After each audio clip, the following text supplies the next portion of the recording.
우리 사람이 일생을 살 때에 가장 진실한 순간은, 가장 참된 고백을 하는 것은 아마 임종이겠죠. 그죠?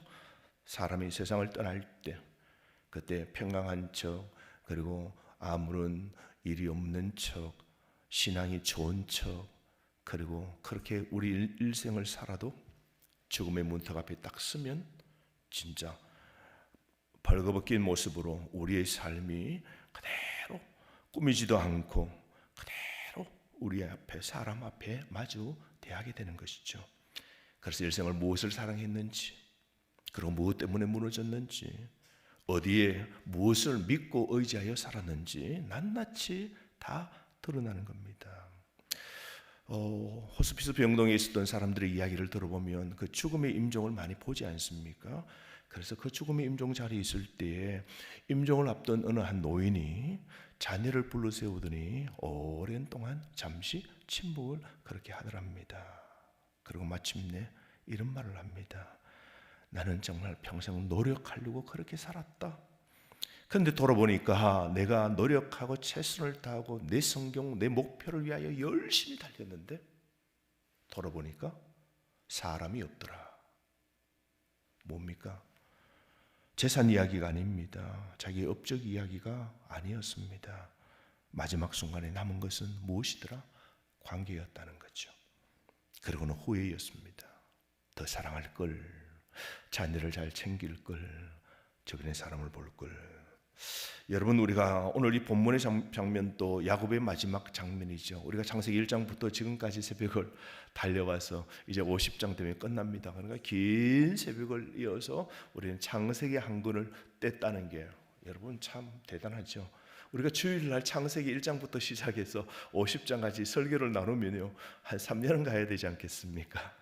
그럼에도 우리에게 이런 은혜가 있는데요. 자, 49장 오늘 여기 보면 야곱의 마지막 장면이죠. 12아들을 이제 침상 곁에 다 부릅니다. 임종, 끝날 날이 온 겁니다. 그때 그 입에서 나오는 것은 단순한 유언이 아니었습니다. 그것은 자녀를 향하여 말하는 하나님의 시선으로, 하나님의 마음으로 그 자녀들에게 어떻게요? 마지막 설교를 하는 그런 장면인 듯 합니다. 오늘 우리는 이 말씀을 통하여 세 부류의 사람을 보게 됩니다. 하나는 욕망에 무너졌던 장자 루벤, 두 번째는 분노의 인생이 완전히 잠식을 당해버린 시몬과 레위, 그리고 세 번째 은혜로 믿음으로 세워지는 유다. 자, 오늘 이 말씀 3절 4절부터 보실까요? 죄는 여러분 숨겨도 그 죄는 사라지지 않습니다. 루벤아, 장자에게 말합니다. 첫 번째 유언 설교를 합니다. 너는 내 장자고 능력이 뛰어나고 대단하고 탁월하다. 그러나 지적합니다.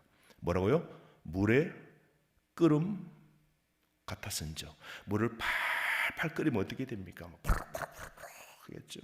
너는 탁월하지 못하리니 너가 아버지의 침상에 올라 더럽혔음이로다. 시작은 어떻게 합니까? 찬사입니다. 칭찬입니다. 너는 탁월하고 너는 뛰어나고 너는 위풍이 대단하다. 그런데 순식간에 이어 뭡니까? 선고로 바뀝니다. 루벤은 아버지의 첩 빌하와 동침을 하게 되었죠. 창세기 35장에 나오는 그 사건에서 오늘 이렇게 부르고 있는 겁니다. 자, 오늘 물의 끓음이라 그럽니다. 여러분, 통제되지 않는 걱정이죠. 물이 팍팍팍 뛰면 물이 막 온 사방으로 폴폴폴 막 그냥 터지는 것이죠. 방향 없이 그 속에서 막 끓어오르는 겁니다. 그게 뭡니까? 욕망입니다. 충동이죠. 어디로 튈지 몰라.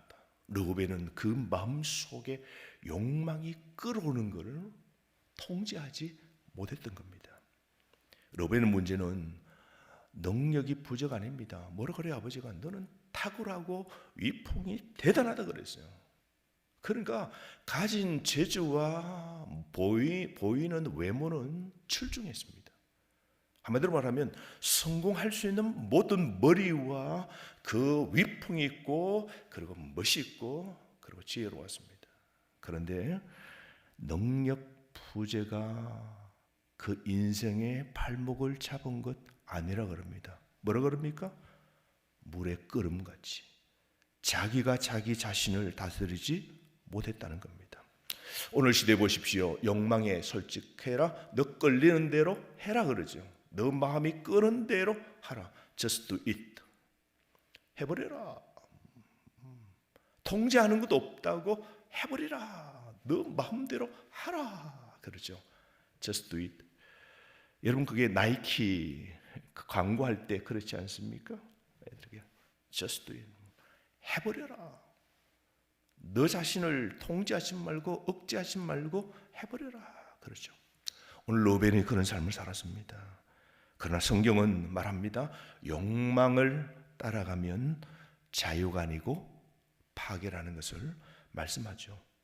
잠언 25장 28절을 보면 자기 마음을 제어하지 아니하는 사람은 성읍이 얻었던 그 성읍도 무너지고 성벽이 없는 것처럼 되어진다 그럽니다. 사랑하는 성도 여러분, 오늘 이 르우벤을 정죄하기 위해서 오늘 기록된 본문이 아닙니다. 오늘 따라오는 우리 모든 세대를 향한 하나님의 경고입니다. 그런데 여러분, 오늘 르우벤 같은 사람, 욕망에 무너진 사람, 부끄러운 과거를 가진 사람을 위해 우리 주님은 또 용서하도록 뭘 두셨어요? 십자가를 두셨습니다. 우리의 욕망을 끊어내지 못하고 욕망이 부글부글거려서 쏟아버린 그 죄악을 오늘 그리스도의 십자가가 우리의 모든 죄를 다 용서해 주는 것이죠. 여러분, 숨기면, 우리가 감추면, 회개하지 못하면 그 죄는 사함받지 못하죠. 그러나 하나님 앞에 가지고 나와 우리의 잘못을 오늘도 이 새벽에 구할 때 십자가가 우리의 모든 지난 우리의 잘못을 깨끗하게 사해 주심을 믿으시면 아멘. 두 번째, 여러분, 시몬과 레위에 관한 말씀입니다. 5절부터 7절 말씀. 5절, 시몬과 레위는 형제요. 그러면서 그 둘은, 그들의 칼은 뭐라고요? 폭력의 도구다 그러죠. 오늘 이 사건은 세겜의 사건이죠. 자기 누이 디나가 그 지역에 있는 사람에게 강간을 당하자 두 형제가 그냥 눈이 뒤집히고 분노가 일어나고 칼을 들고 가서 어떻게 합니까? 세겜에 있는 그 사람들을 다 쳐버리죠. 그 분노를 가진 것이 잘못이 아니라 그 분노는 나죠. 그것을 어떻게 해요? 하나님께 여쭙고 아버지에게 여쭙고 그렇게 하나님의 방식으로 오늘 일어난 끔찍한 사건을 어떻게 해요? 하나님의 방식으로 처리해야 되는데요. 그냥 그 분노를 어떻게 해요? 차고 있는 칼을 들고 가서 그냥 한 번에 세겜의 사람을 쳐버리죠. 그래서 그 주변에 있는 모든 사람이 덜 끓고 일어났어. 어디 이놈들이 남 땅에 와서 지나가는 이 객들이 이거 그냥 두면 안 된다고 가나안의 7족속이 덤벼버리면 끝나는 겁니다. 죽습니다. 하나님의 아브라함의 그 씨앗들이 하나님의 구원의 역사가 끝나버릴 수 있는 것이죠. 굉장한 다급하고 위급했습니다. 그때 야곱이 뭐라 그래요? 내 일평생에 심장이 쿵득한 적이 그때다고. 내가 얼마나 놀랐는지 아니? 너희들이 칼을 들고 분노를 휘두르는 바람에 그때 나는 심장이 쿵득했다고. 가족을 다 잃을 뻔했으니까요. 그만큼 위급한 상황이었죠. 정의의 이름을 입었지만 실상은 뭡니까? 복수였습니다. 복수. 아버지가 마지막 순간에 말합니다. 내 호나 그들의 모의에 상관하지 말지어다. 얼마나 여러분 비통한 고백입니까? 아버지가 자기 아들들의 모임에 참여하고 싶지 않다는 말을 하고 있는 겁니다. 여러분, 오늘도 살다 보면 분노가 정의인 것처럼 보일 때가 있습니다. 나는 틀린 말 하는 게 아니야. 나는 상처받았으니까 나는 너에게 화낼 권리가 있어. 너 나한테 했지? 나도 너를 갈굴 거야. 오늘 시대는 그렇게 말하죠. 여러분 우리 속에도 살아보면 오늘도 분노가 일어납니다. 나를 화내게 만드는 사람이 있어요. 그죠? 모함을 하고 이간질을 하고 아는 걸 했다 그러고 주변 사람들을 전부 다 나에 관한 나쁜 소문을 다 퍼뜨리면 우리 속에 분노는 일어납니다. 근데 이 분노를 어떻게 해야 돼요? 여러분 보복으로 가면 안 됩니다. 하나님의 방식으로 다뤄야 되는 겁니다. 그 분노 작은 불씨 하나가 어떻게 해요? 나를 태우고 주변을 다 태워버리는 거예요. 사탄은요 교회 밖에서 우리를 공격하죠. 그런데 사탄은요 우리 교회 안에서 우리를 공격합니다. 그게 뭘까요? 공동체 안에 혀입니다. 우리의 혀가, 우리의 말이 어떻게요? 분노를 전부 다 표출하는 거죠. 그래서 교회는 밖으로의 공격보다 안에서 우리 사이에서 분노가 폭발함으로 통제하지 못하는 그 분노가, 보복이, 그 말들이 공동체를 완전히 망치게 되는 것이죠. 그래서 오늘 뭐라 그래요? 레위는 흩어지게 된다 그랬어요. 다 흩어지게 된다고 선고받죠. 그런데 놀라운 것은 훗날에 레위 지파는 제사장의 지파가 되어집니다. 폭력의 사람이, 예배하는 사람이 됩니다. 이게 누구의 은혜일까요? 하나님의 은혜입니다.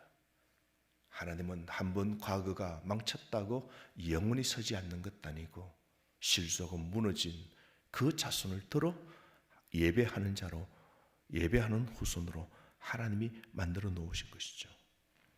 하나님의 은혜는 여러분 우리의 실패를 뛰어넘습니다. 하나님의 은혜는 우리의 죄보다 큰 겁니다. 오늘 이 자리에서 여러분 결단하시겠습니까?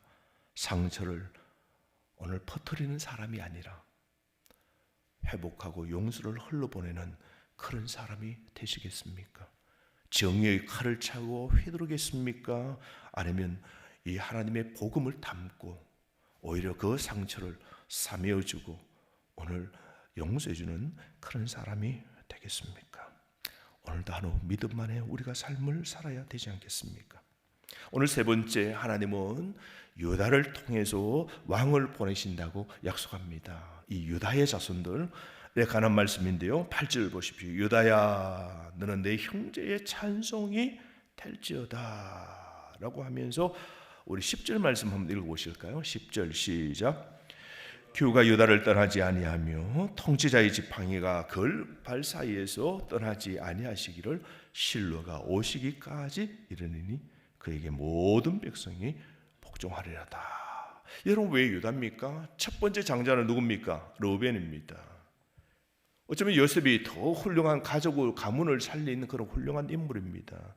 그런데 왜 하필이 유다입니까? 유다가 완벽했습니까? 요셉을 팔아넘긴 그 일에 앞장선 사람이죠. 다말의 사건의 수치도 있습니다. 그런데 하나님은 누구요? 유다를 선택하십니다.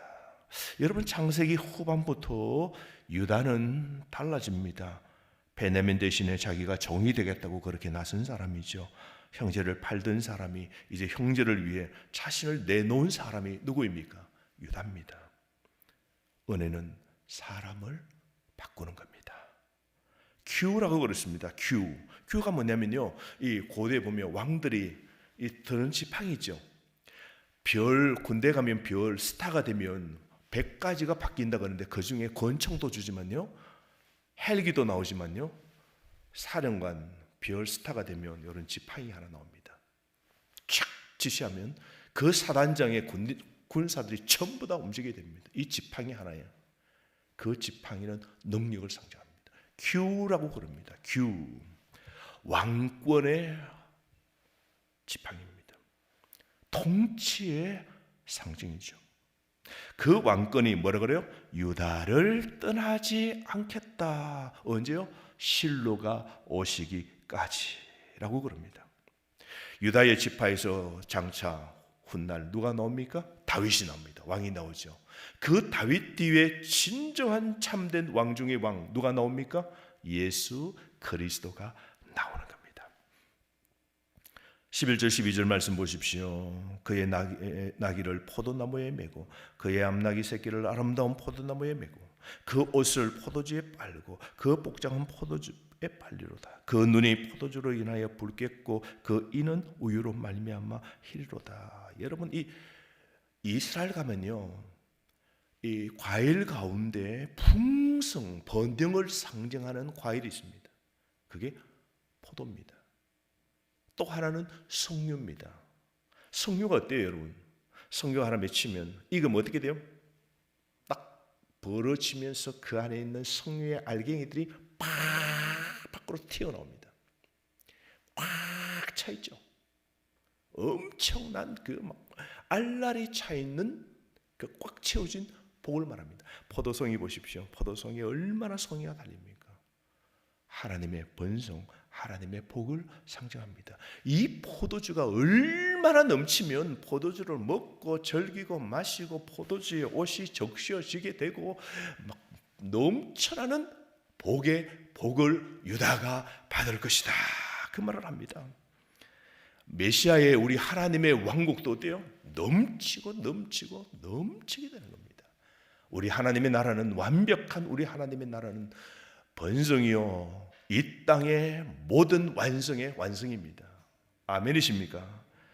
이런 복음, 넘치는 복음, 오늘 간절히 바라옵기는 오늘 이 새벽에 기도하는 우리 장로님, 우리 권사님 삶이 포도주 같은 넘치는 생명으로 가득 채워지는 오늘 하루의 출발과 남은 생이 되기를 주의 이름으로 축복합니다.